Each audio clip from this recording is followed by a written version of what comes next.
Hi guys, good morning. So, it's me, Ayeng, and welcome to my live.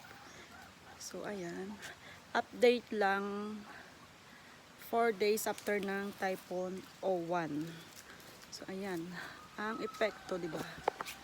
So, ayan, ang dami nasira, saging na pananim at syempre, ang aming bahay ay kailangan ng palitan ng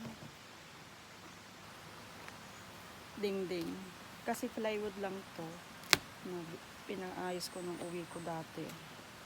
Tapos nilagyan ko lang ng wallpaper. So ayan, need palitan. Siguro bibili ng Hardiplex yata yun.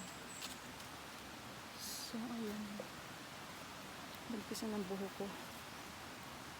So ayan o, yung mga tanim na saging ng tatay ko is mga nasira. Tapos yung mga niyog, yung mga dulo, mga natanggal din. So malapit kami sa ilog, kaya lang hindi naman kami naliligo dyan. Pero dati nung mga grade school kami, naliligo kami dyan sa ilog. Pero hindi dito sa part na to, doon pa sa taas, doon sa may malapit sa pinagbahayan namin. Pero ngayon pwede naman ang paliguan ulit ang ilog since bagong baha. Tapos malinis siya. So ayan. Tingnan natin yung guyaban. Di ba? Ang dami mga nalaglag na buko. Ayan. Pero yan ay hindi pa siya pwede. Wala pa siyang laman. Ito, guyaban na. So, madami din na sirang guyaban. Pero hindi talaga ako gumagala sa niyugan. Kasi, saka mamaya may ahas.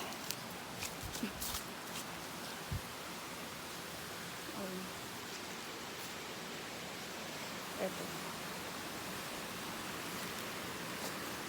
Ito, mura din siya. Tapos, kukunin ko siya. See, ayun yung saging oh, na natumba. Tapos may bunga siya, kaya lang maliit pa. Mas malakas ang tubig ngayon kaysa nung nakaraan. So, pwede na siya ulit paglabahan. Lamig ng tubig. Makakapaglaban na ulit dito.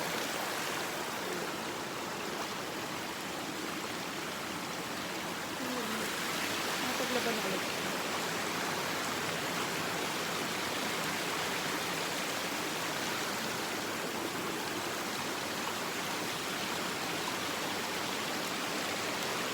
Tapos ayun yung bahay namin. Malapit lang. Pero naliligo talaga kami. Doon pa sa taas doon. Doon pa sa pinakakali. May ano doon, yung may malalim na part na nililinis namin dati.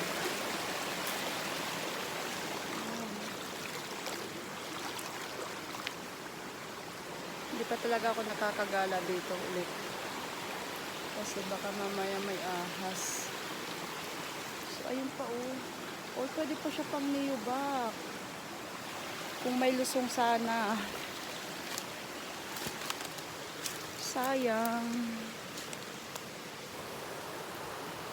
Pang niyubak sana.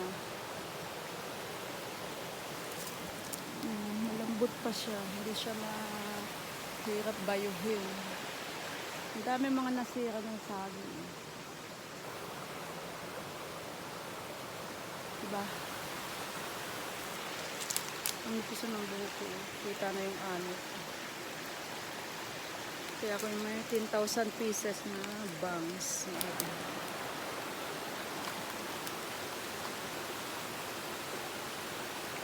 Sayang saging.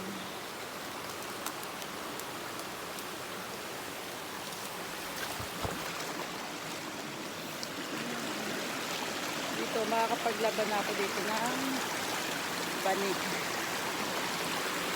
Babrush ko dito sa umaagos. Ayun o, puno siya ng mangga. Pero ayan, hindi pa siya pwede. Mahal pa rin pang nilupak na saging.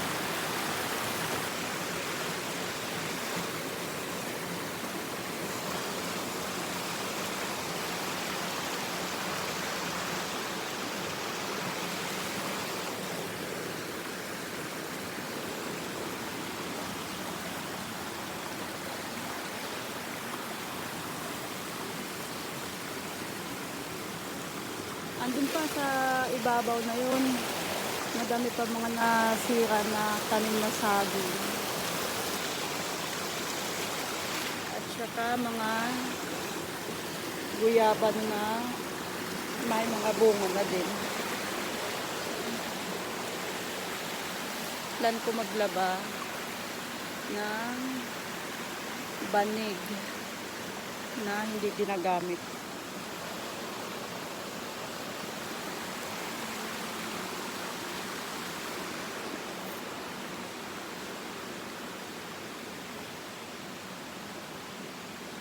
Hindi ako sure kung may laman itong mura na to.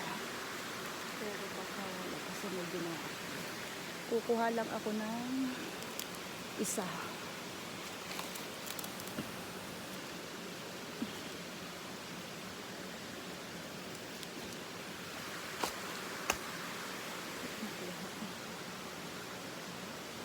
So ayan. Nakuha ko ng isa.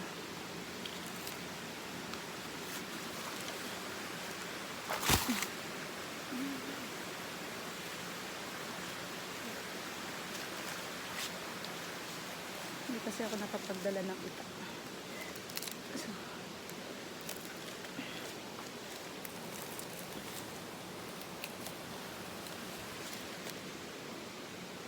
sige na, isa lang.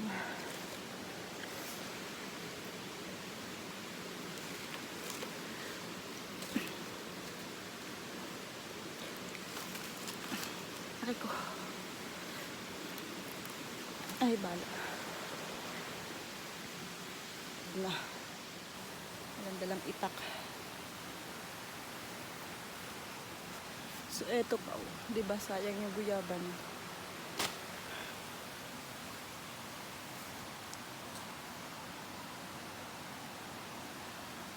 Pwede pala kumuha ng buhangin doon. So, ayun guys. Dito lang. Ayun o, yun yung mga nasira. Mga saging. Tapos sa ibabaw nito, madami pang puno ng mga Indian mango.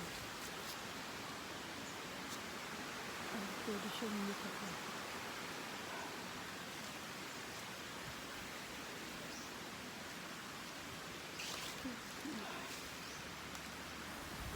So, ayun lang guys. Dito lang pwedeng gumala-gala. Hindi pwedeng lumayo.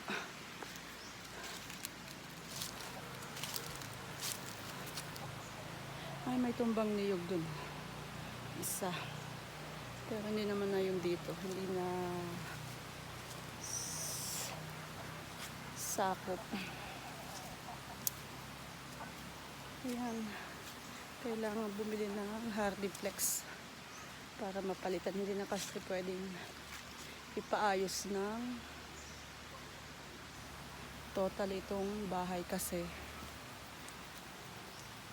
sa ibang lugar na kami magpapagawa ng bahay. So hanggat hindi na ano ito, i-repair lang. Hindi kami dito magpapabahay ng kapatid ko. Nakapag ano na din kami. Share na lang din kami. Tulong kami magpagawa ng bahay. Hindi ko solo kasi wala naman akong trabaho. So yun lang guys, update lang. At hanggang ngayon ay wala pa rin kuryente dito sa lugar namin sa bundok. Kaya nakikicharge lang ako ng aking cellphone sa bayan sa kaibigan namin.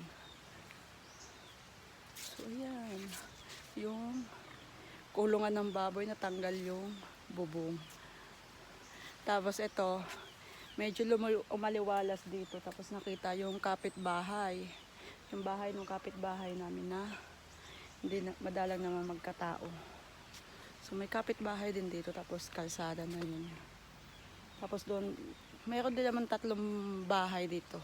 3 kapitbahay pero lagi naman walang tao. Tapos yung isa, sa araw walang tao. Sa gabi lang sila pumupunta dito kasi may trabaho sila. Nagtatrabaho sa Big Mac. So yun lang guys. Update lang. Bye!